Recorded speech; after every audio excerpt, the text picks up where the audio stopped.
네, 지금부터는 박형수 국민의힘 의원 만나보겠습니다. 안녕하십니까? 네, 안녕하십니까. 박형수 의원입니다. 예, 오늘 11개 부처 장관 후보자 지명됐는데요. 네, 특히 이제 총론적으로 어떻게 평가하십니까? 구체적인 각 후보자의 자질이나 능력 등은 인사청문회를 거쳐봐야지 알겠지만은, 표면적으로 볼 때는 어느 정도 예상된 중요한 인선이 아닌가 생각이 됩니다. 다만, 송미령 농림부 장관이 지금 유임이 됐는데, 저는 이 부분을 굉장히 높게 평가를 하고 싶었습니다. 예, 그런데, 오늘 농해수위 회의에 국회에 출석을 해서 그동안 거부권을 행사해왔던 양국관리법에 대해서 새 정부의 기조에 맞추겠다 이런 식으로 얘기를 한 것을 볼 때 이것 때문에 이 유임된 것이 아닌가. 만약에 그렇다면은 본인한테도 이거는 그렇게 하면 안 되는 부분이고 민주당도 이런 식으로 운영해서는 안 된다.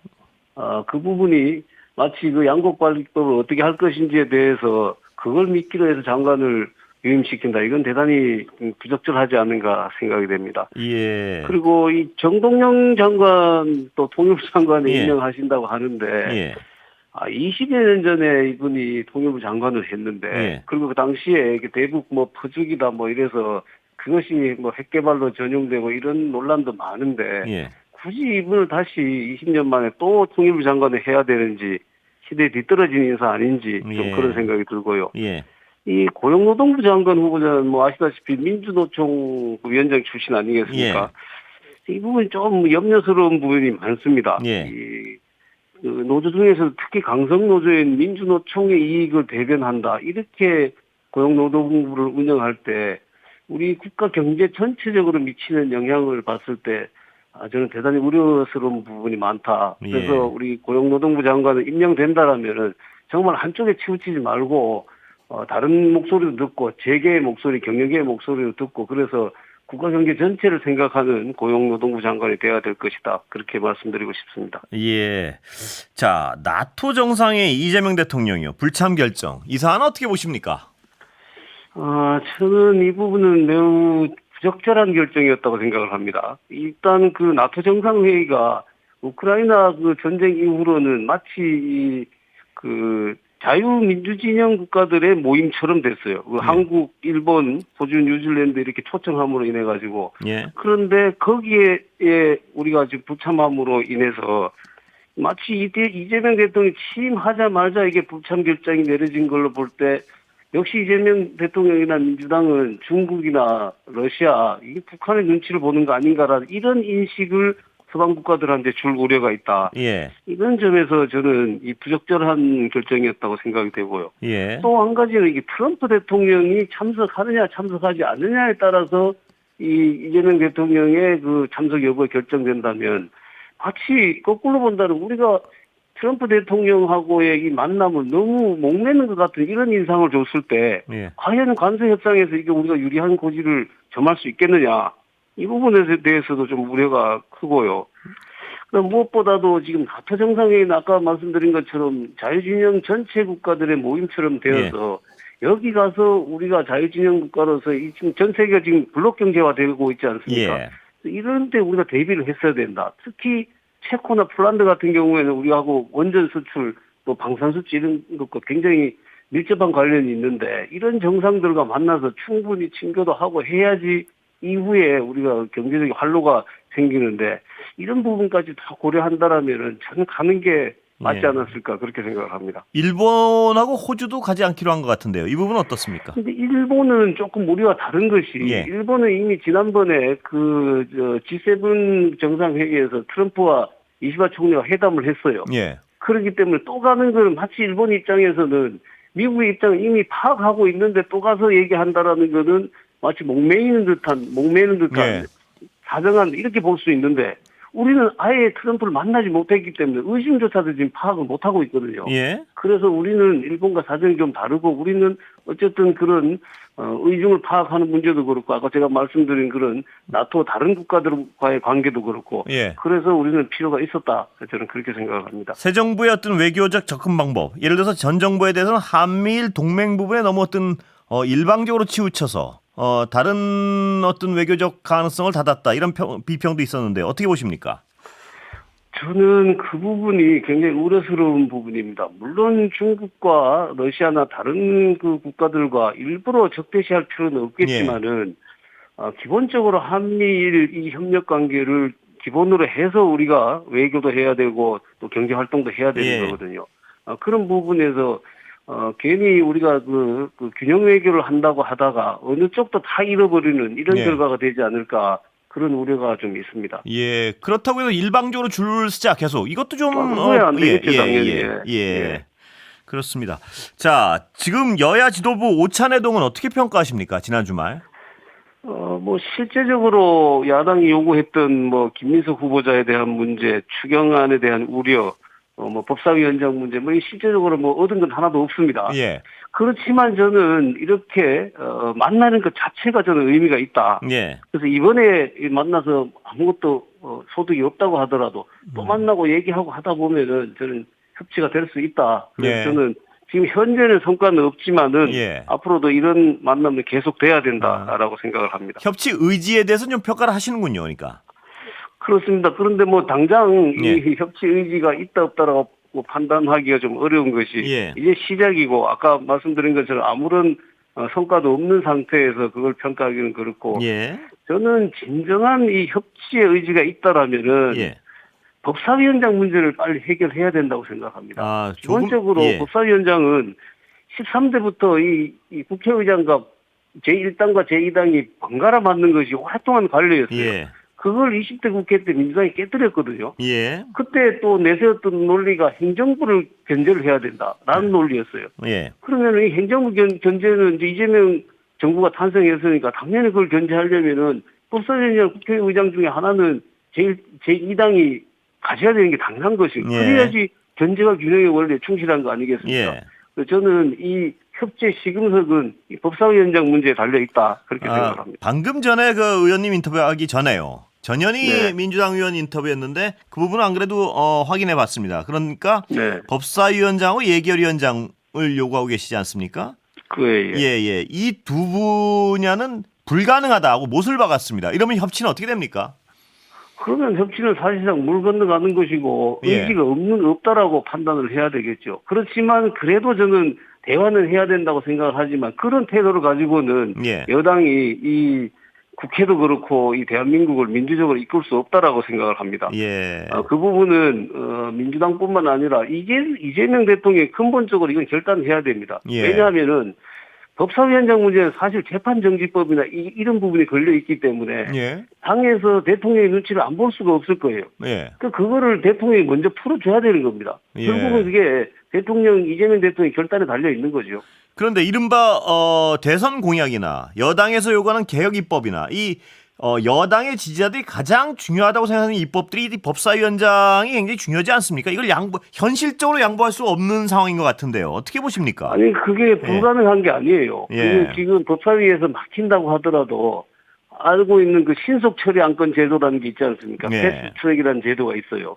그걸 5분의 3 이상의 의석을 가진 정당이 패스트트랙 안건을 지정하면은 180일 후에, 60일 후에, 그러니까 240일 후에 본회의 안건을 처리될 수 있습니다. 예. 다만 그 제도를 마련해 놓은 것은 그 과정에서 서로 협의도 해보고 국민들께 호소도 하고 그래서 어느 쪽이 진짜 맞는 것인지 국익을 위한 것인지 국민을 위한 것인지 이런 거를 신중하게 오랫동안 좀 논의를 해봐라는 취지의 그런 제도를 만들어 놓은 거예요. 예. 근데 그렇게 갈 수 있는데 마치 법사위원장을 가지지 못하면 아무것도 못하는 것처럼 그렇게 얘기하는 거는 이 제도 자체를 잘 모르고 하는 소리입니다. 예. 오히려 법사위원장을 통해서 편법으로 졸속으로 빨리 통과시켜버리려고 하는 그런 속셈인 거죠. 예. 민주당의 고민을 들어보면요. 그쪽에서 얘기는 국민들이 이 개혁 입법에 대한 어떤 빠른 개혁 입법을 요구하고 있다. 이런 어떤 주장입니다. 이 부분에 대해서 그러니까 예를 들어서 그 패스트트랙을 하면 아까 말씀하셨지만 적어도 한 뭐 몇 개월이 걸리는데요. 이 개혁 입법이라는 것이 정권 초기에 힘 있을 때 이루어지지 않으면 좌초되는 모습을 여러 번 봤다. 그래서 안 된다. 뭐 이런 논리 같습니다.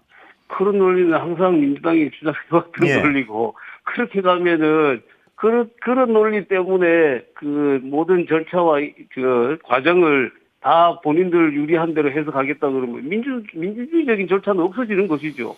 민주주의 절차는 어려운 절차의 지연 또는 어려움이 있더라도 이런 절차들을 거쳐가면서 국가적인 그 목표 달성을 해라라는 것이 그 민주주의 절차 아니겠습니까? 예. 효율성으로만 따진다라면은 독재가 더 효율성이 있다라는 게 증명된 거 아니겠습니까? 그래서 그런 부분들에 대해서는 이 민주당이 그렇게 간다면 이건 독재국가로 가겠다라는 말과 다름없는 말이다. 저는 그렇게 근데 생각합니다. 제가 민주당의 입장을 하나만 더 여쭤보면요. 그러고 싶어도 지난 정권에서 보지 않았냐. 민주당의 주장입니다. 모든 협의된 결과를 거부권을 통해 다 거부했는데 그러면 또 국민들은 그만한 세월을 기다려야 되냐. 뭐 이런 얘기인데요. 그 부분을 행사할 지금 아니, 주체가 그 이재명 이전에 대통령이 그 이전에 뭐, 밀리고 밀렸던 사안을 지금에서 이제 좀 처리하려고 그러는데 지금 또 무슨 패스트트랙이나 뭐 이런 얘기를 듣고 기다려줘야 되냐. 뭐 이런 얘기가 같습니다. 왜냐하면 그거는 당시에도 뭐, 협의를 예. 통해서 올라가면 모든 거부권은 다 행사했지 않았느냐. 그때는 협치 얘기를 안 하다가 지금 정권이 바뀌니까 법사위원장 가지고 협치해야 된다. 이 주장하는 것이 과연 앞뒤가 맞느냐. 뭐 이 얘기인데요. 아니죠. 그때도 그랬죠. 그때도 민주당은 자신들이 낸 법안에 대해 가지고 하나도 수정을 하지 않았어요. 거부권 행사하는 게 뻔한 법안을 일부러 그렇게 통과시켰어요.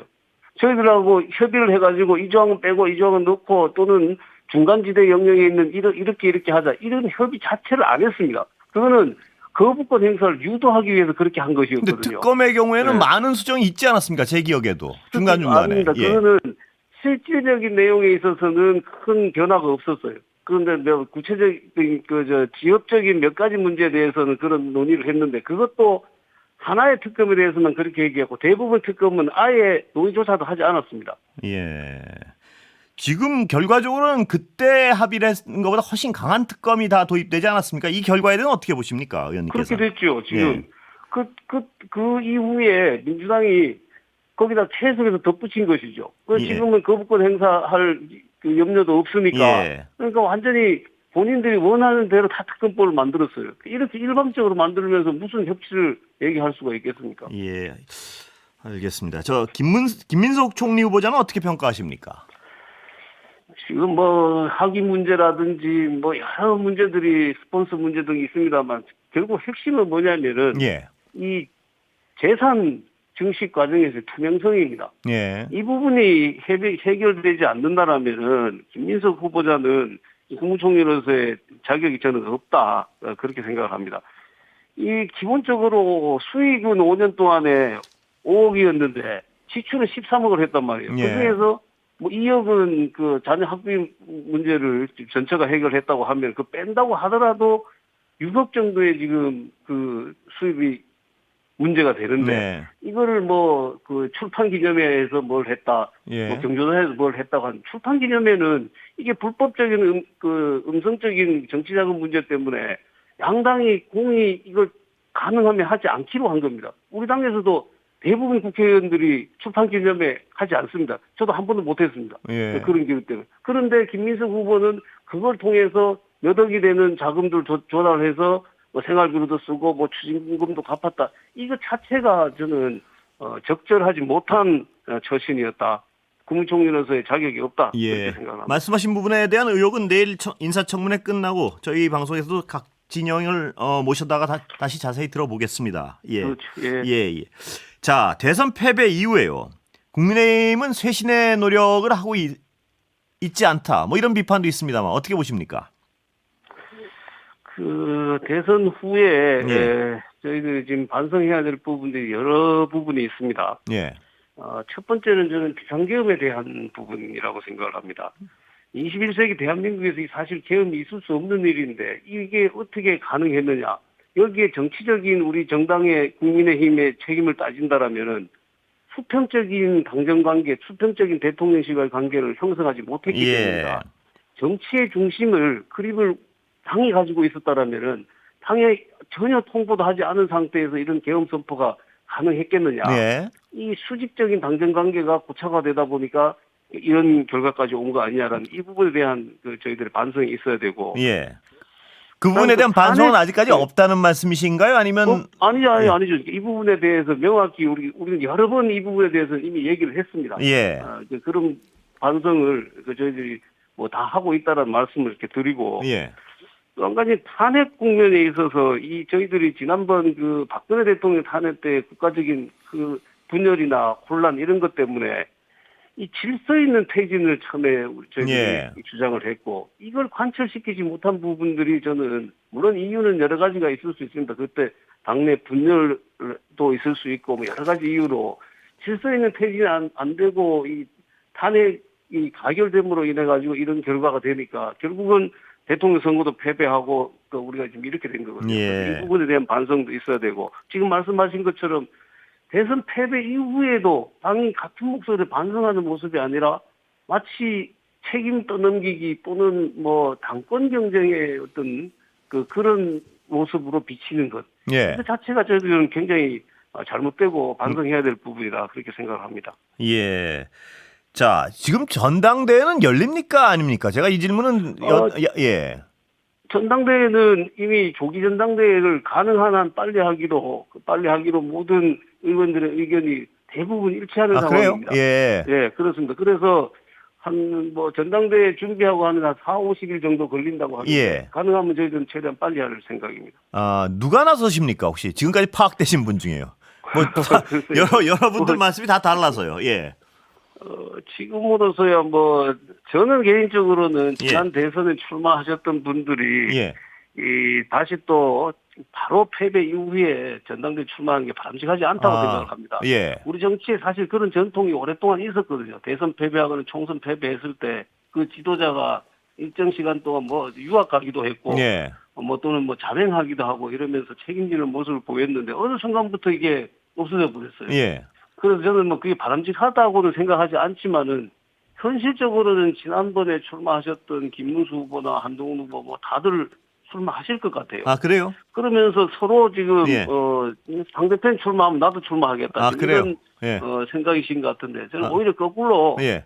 어느 한쪽이 출마를 안 해버리면은 다른 쪽도 출마를 못할 것이다. 그러면요. 의원님 말씀대로라면 누가 나옵니까?